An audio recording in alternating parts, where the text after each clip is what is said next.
Сын есімдердің етістіктерден жасалуы. Образование прилагательных от глаголов. Қ, к, ық, ық, ақ, ек. Сынық, жабық, ашық, сирек. Қыш, кіш, ғыш, гіш.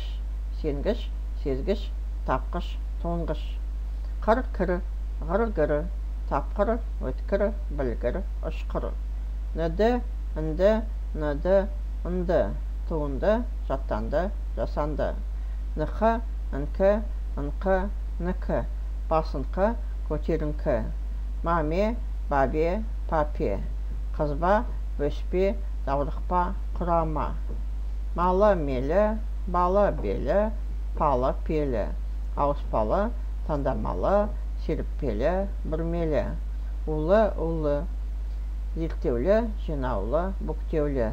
Ымды, әмді, мыды, мүді. Жарамды, сенімді, тиімді, қонымды. Шақ, шек. Мақтаншақ, еріншек. Қақ, қақ. Жабысқақ, тоңғақ, майысқақ. Қ, ғ, г. Жинақы, күлдіргі, бұралқы. Ғылықты, гілікті, қылықты, күлікті. Жергілікті, тұрғылықты, жеткілікті, тыңғылықты. Аған, еген. Сүзеген, қабаған, қашаған. Синтаксистік, аналитикалық тәсіл арқылы жасалуы. Қосарлы сын есім.